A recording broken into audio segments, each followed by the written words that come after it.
nous avons mis les chronos dès les premières heures de la disparition, puisque nous avons inscrit cette demoiselle au fichier des personnes recherchées. Nous avons prévenu la police aux frontières. Course contre la montre pour retrouver Asia. Cette adolescente de 15 ans a disparu mardi du domicile familial ici à Villefontaine dans le Nord-Isère avec, semble-t-il, l'intention de partir faire le djihad en Syrie. Les enquêteurs vérifient, notamment sur les réseaux, notamment sur Facebook, si on peut trouver des informations particulières nous permettant de comprendre la fugue et d'essayer de retrouver la mineure. C'est donc ce que les enquêteurs ont fait et ils se sont très vite aperçus que celle-ci avait exprimé son désir de quitter la France pour aller faire le djihad. Depuis, l'adolescente a été filmée par les caméras de surveillance de la gare de la Part-Dieu. Elle se serait dirigée vers Marseille.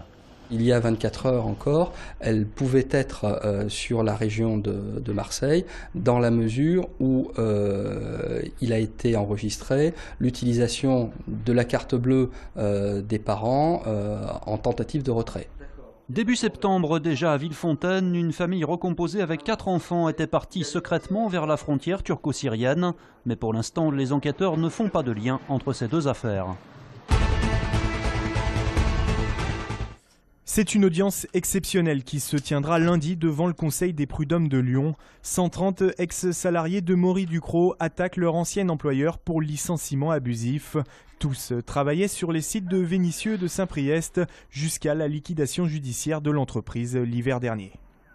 Nous pensons en effet qu'il y a eu complètement un contournement de la loi, une fraude à la loi, dans la mesure où le même actionnaire majoritaire qui détenait Maury Ducrot a déposé le bilan et fait payer à la collectivité le plan de sauvegarde pour ensuite reprendre la même société, les mêmes actifs, avec moitié moins de salariés. Donc pour nous, c'est véritablement une fraude. Montés en collectif, les salariés réclament des dommages et intérêts pour un montant de plusieurs millions d'euros. Si on chiffre en totalité, il y en a pour 10 millions d'euros à peu près. Il faut savoir quand même que le contentieux, les provisions pour ce contentieux des 3 sociétés est de plus de 50 millions d'euros. En tout, 2500 salariés ont été licenciés par le transporteur dans toute la France. Une autre action judiciaire est d'ailleurs en cours devant le tribunal administratif. Un nouveau poste de police inauguré aujourd'hui à la Part-Dieu. 600 000 € ont été investis pour sa rénovation. L'activité du centre commercial génère chaque année de nombreuses interventions. Globalement, nous avons un peu plus de 900 interpellations chaque année. Là, déjà sur les 8 premiers mois, on en a eu près de 600. Pour les 2 tiers, c'est assez classique, des vols à l'étalage, mais parfois des affaires beaucoup plus sérieuses qui amènent des comparutions immédiates et des incarcérations sur des phénomènes sériels assez graves. C'est important dans un centre qui accueille 34 millions de visiteurs dans l'année, plus de 100 000 personnes par jour, d'avoir effectivement la chance de bénéficier d'un poste de police en complément bien entendu de nos équipes. Une quinzaine de fonctionnaires sont affectés à ce nouveau poste de police. C'est une figure du basket français de l'Asvel qui s'est éteinte hier. André Buffière est décédé à l'âge de 91 ans. Joueur puis entraîneur, il avait remporté de nombreux titres avec le club de Villeurbanne, notamment dans les années 50. Il avait été aussi manager de l'équipe de France. Un hommage lui sera rendu demain soir à l'Astrobal pour la rencontre Asvel-Cholet.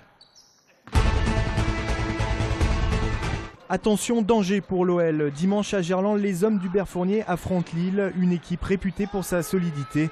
Les nordistes sont 3e du championnat et n'ont perdu qu'une seule fois cette saison. En revanche, côté spectacle, ils sont toujours autant critiqués, seulement 7 buts marqués en 8 journées. On critique beaucoup cette équipe de Lille. Elle doit nous inspirer, en tout cas, sur certains aspects de sa solidité, de son état d'esprit qu'ils affichent durant les rencontres. S'en inspirer pour retrouver de la régularité. Les Lyonnais qui avaient su redresser la barre ces derniers temps ont de nouveau connu des difficultés à Nantes lors de la dernière journée. Mais pour la première fois depuis des années, ils auront un avantage sur leur futur adversaire. Ils n'ont pas disputé 2 matchs de Coupe d'Europe cette semaine. On a une saison où on a un match par semaine. Ça permet, c'est vrai, d'avoir beaucoup de fraîcheur. Et ça permet aussi de pouvoir peaufiner les affinités et les déplacements entre nous. Benzia, Fofana et Grenier sont toujours forfaits alors qu'Alexandre Lacazette tiendra bien sa place. OL Lille, c'est dimanche à 17 h. Elle a épouvanté des milliards d'individus sans se tromper. Elle est 4-5 milliards de cinéphiles. Elle a épouvanté à l'écran. The story's all here. This whole thing was a trap. La reine alien, créature dessinée par le réalisateur James Cameron, est désormais lyonnaise. Cette animatronique de 6,50 m, faite de métal, de résine et de latex, vient d'être restaurée par Dan Holman, le fondateur du musée Cinéma et Miniature dans le Vieux-Lyon.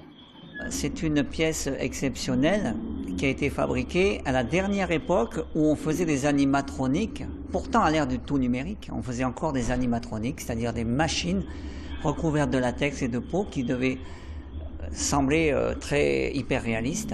Cette reine alien, on sait qu'elle bave beaucoup, mais il n'y a pas que elle qui en a bavé, même nous on en a bavé pour la restaurer. Ça a été quand même un an de travail à 10 personnes. Depuis plus de 20 ans, Dan Holman rend régulièrement visite aux studios hollywoodiens.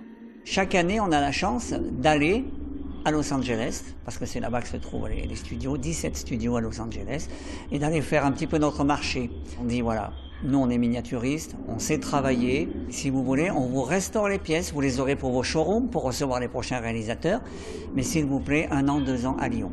Et c'est ainsi que la reine alien a désormais son antre entre Saône et Rhône.